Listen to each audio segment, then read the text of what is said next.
Bismillah ar-Rahman ar-Rahim. Assalamu alaikum wa rahmatullahi wa barakatuh to all of our viewers and listeners. And assalamu alaikum wa rahmatullahi wa barakatuh to our very beloved special guest, Brother Tyler Boyd. Wa alaikum salam wa rahmatullahi wa barakatuh. Thank you again. Do you feel as special as many times as I said special? I feel even more special. He feels even more special, subhanAllah. So what's it called? One thing which we did before we started the recording was make sure we can see the Hakeem Olajuwon jersey properly. It was mirrored, so it wasn't you weren't able to see it properly. And the bat behind me is actually a signed bat by a Pakistani convert cricket player. There's a cricket player by the name of Yanna. He became Muslim.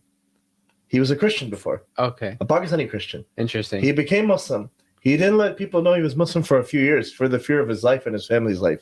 And until he was able to move to like a safe place, then he let everybody know he's a practicing Muslim. See, this is the point I was saying.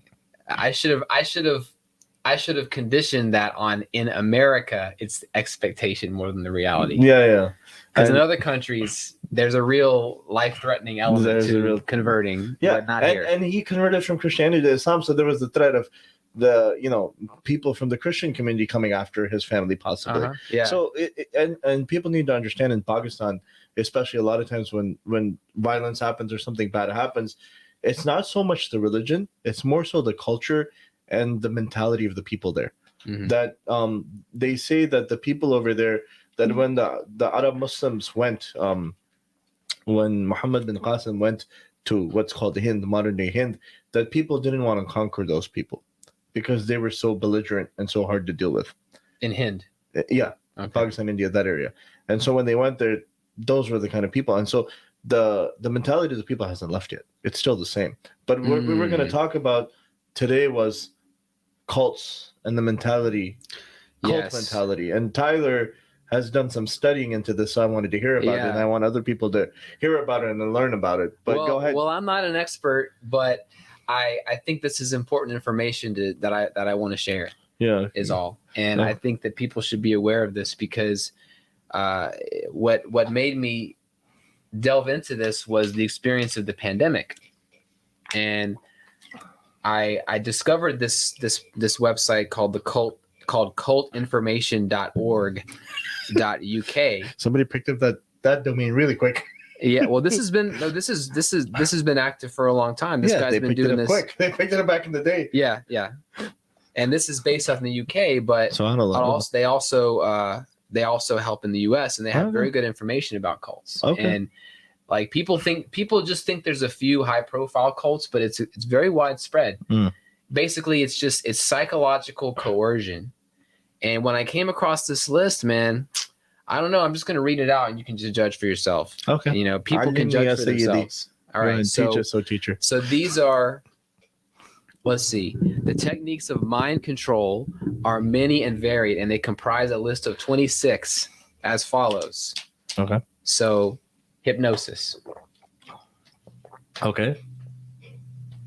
No, not just with the watch. Okay. But they can also do it with television. Okay, that makes sense. Television. No, that makes sense. Yeah. Television alters your consciousness by promoting the alpha waves. Okay. In your brain. Sense. I can see that. And actually, it doesn't have to be with television. It can just be someone who has like a nice, comfortable voice that makes you relax. I can see that. Yeah. So that's one element of mind control. Peer pressure. Okay, that I can see. Would you have considered that mind control? I can see that. Yeah, people get coerced into doing things because they believe those people to be favoring them or doing something good for them. Mm-hmm. Okay. Love bombing. I don't know what that means, but I think I know what it means. So basically, the idea is that when someone joins the fold of your group, you just shower them with love. Okay. You just overwhelm them with love. I can see that. Okay. Because then in return, they're going to be like, okay, they love me so much, I have to love them and prove to them inside of this cult, I belong. Right. And it's like, well, I've never experienced this level of love and acceptance before. Okay. So that must mean this group is I really belong in this group. That's amazing. I just don't think of these things. And you will accept whatever the leader tells you. Okay. So So Number 4, rejection of old values.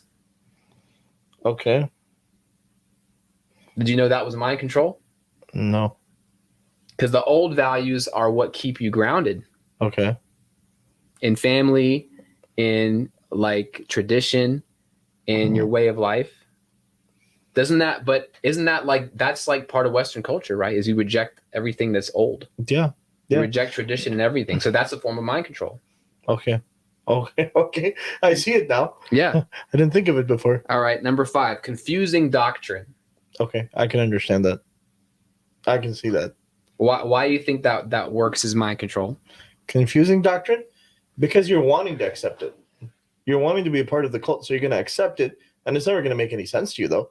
But you're going to consistently try to wrangle your brain to wrap itself around the confusing doctrine. Yeah. So you have to. So you basically get used to not understanding your own beliefs. Yeah, makes sense. And so you just get used to turning your brain off. It makes sense in a bad way. But yeah. Because when the doctrine is so confusing, nobody but the leader understands it. So you just don't have to understand it. You just have to accept it and do it. Yeah. Right. Meta communication. So this one I had to look up. This one means the instructions they give you are not specific. Okay. They're just vague. Like they just talk in slogans. Like basically like confusion plus. Okay. Sort of. It's not quite the same because it's not that the doctrine there's a confusing doctrine. It's that it's just slogans. Okay. And you can fill in the blank for whatever you whatever you feel. Yeah. I see. Okay. I can see that. I think through history and cults we've seen that. Mm-hmm. Removal of privacy. Yeah. I like, I'm not going to take any names, but I had sent in one of our groups, it was a long documentary. It was like an hour and a half long documentary about this cult, which came along in like the 70s or 80s. And the guy made everybody sleep in like 2 halls, one for men, one for women. Yeah. This is a technique in cults too. Also, they have the famous one, I think, Heaven's Gate.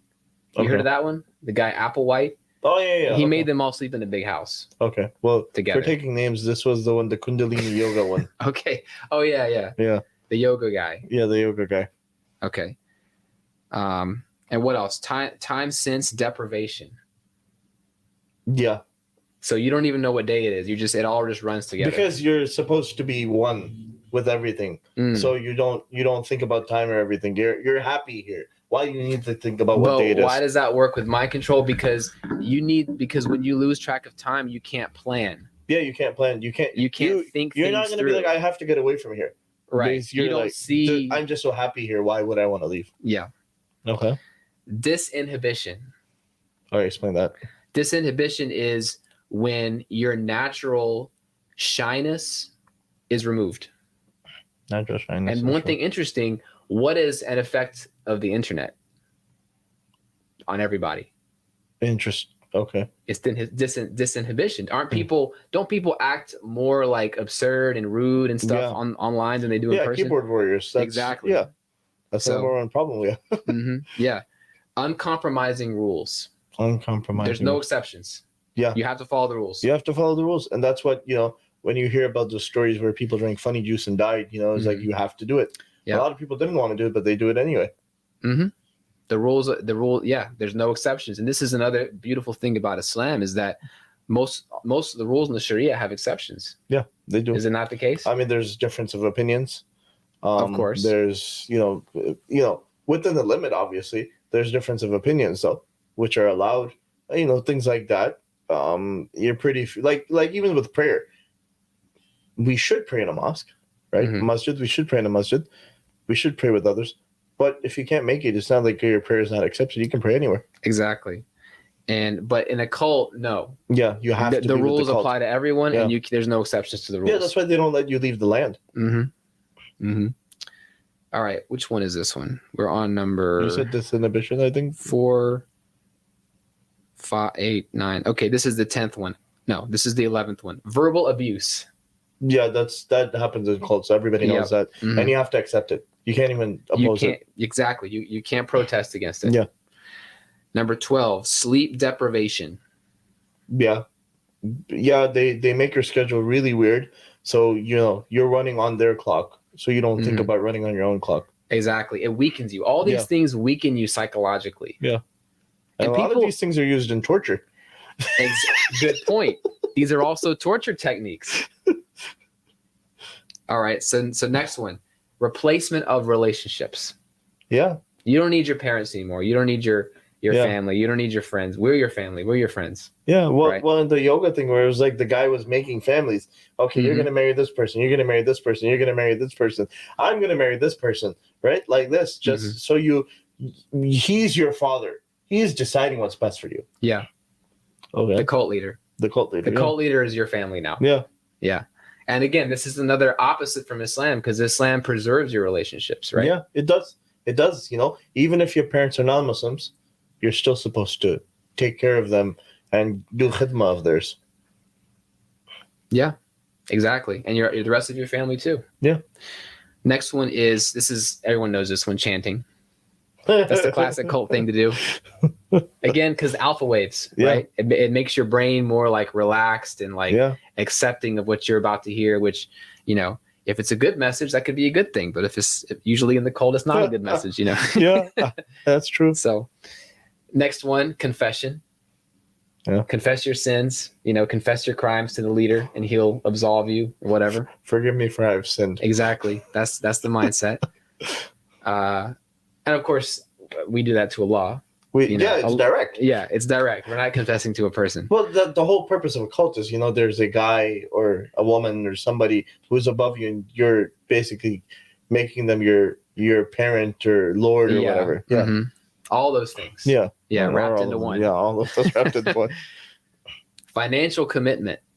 Yeah, that makes sense. Like in Islam, our financial commitment is to give zakat to the greater community. Yes. In this, you give so there's another cult which I don't have a problem speaking about, which is the Qadianis, and they have to give something called chanda. What's it called? I forgot what it's called. There's a different term for it, but they have to give this chanda to the Qadiani greater community, and so they give it to their Khalifa, and he decides what to do with it. Yeah. Well, that sounds like a cult. That sounds like the example right here. Yeah. All right. Next is finger pointing. Yeah, that happens. You gotta find the blame. You gotta blame the person. Well, that's why people get banished from cults. They finger point and they're like, "This is the reason why we're having problems," and then they throw them out. Right. But the cult always has to have an enemy. Oh yeah, an enemy. Yes. Okay, that's what you mean. Okay. Yeah, a scapegoat. Well, then they have small shayateen, the small enemies. They throw them out.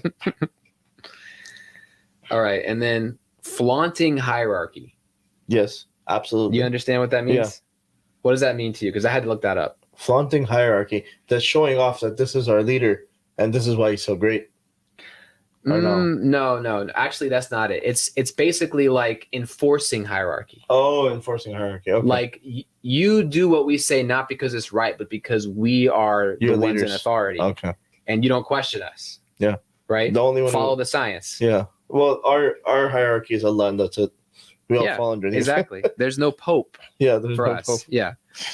So I used to joke with people. I was like, "You could become the next Islamic pope." There's no pope in Islam. I was like, "Exactly." All right. Next one is isolation.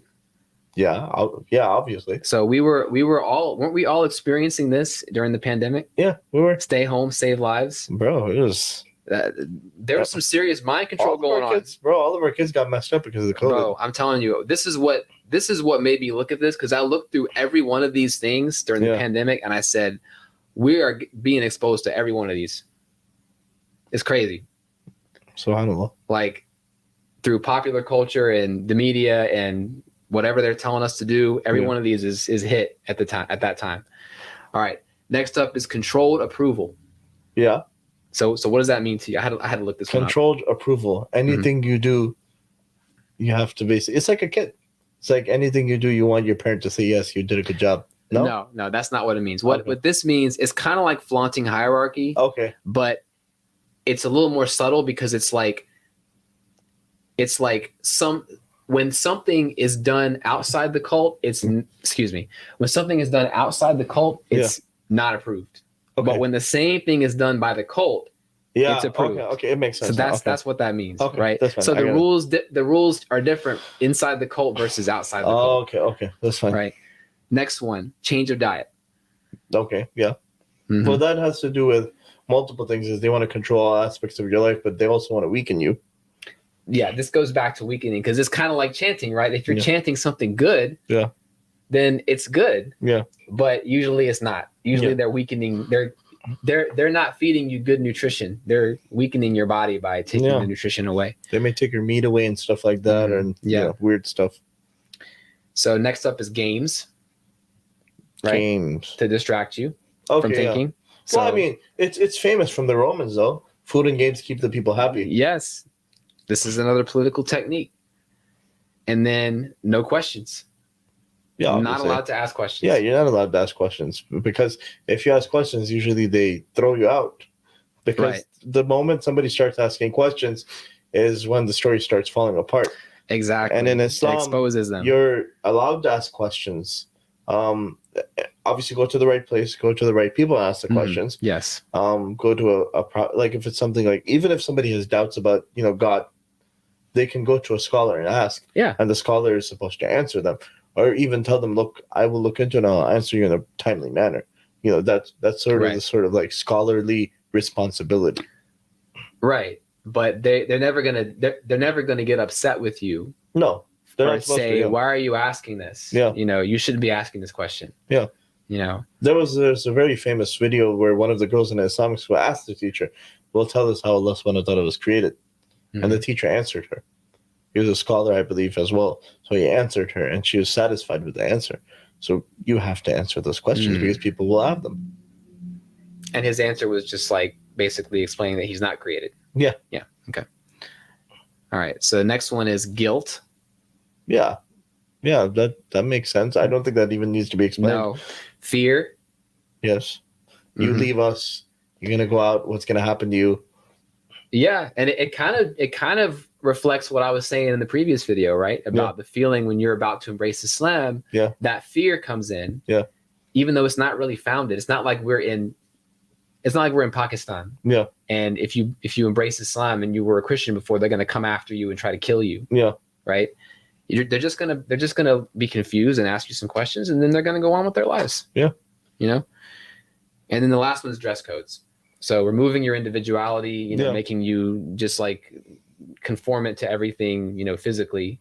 And like this is one of the discussions we've been having is, Islamically, how should you dress? And it's all about modesty and, concealing your figure more so than wearing a uniform. Yeah, exactly. Like there's no Islamic dress code, like in terms of a uniform. Yeah, there's a dress code in terms of like a decency standard. Yeah, decency standpoint. And I saw this picture yesterday where it's talking about how to wear a suit, right? And so I had this picture, right? So like you see our shirts like this, right?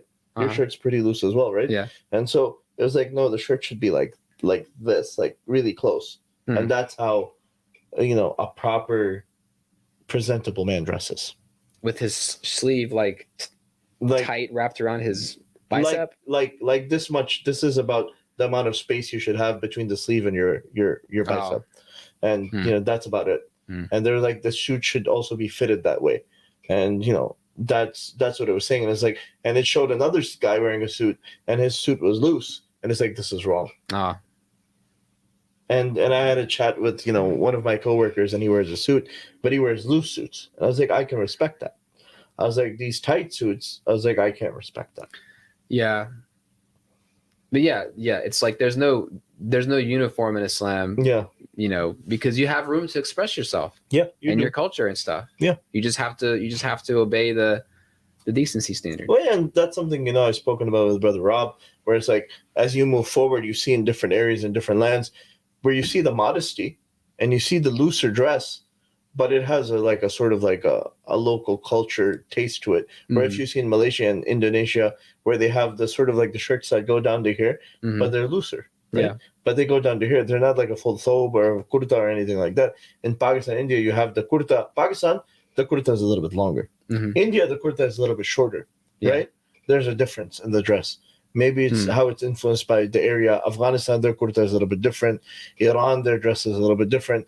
Then you go towards like Morocco, Mauritania, Algeria, places like that, their thobe, even the difference between the thobe, you can see it, the material they use, the colors they use, the design they have.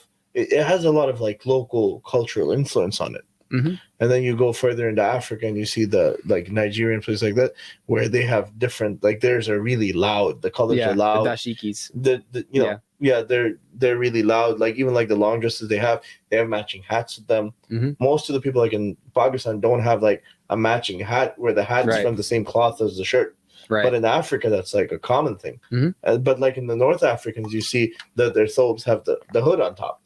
It's a common thing in them. And like other people are adopting it, but it's like their thing. You see it. So it's like that idea, like modesty has a pretty similar essence, but it's not the same. Right. Yeah, there's room for like human expression within that.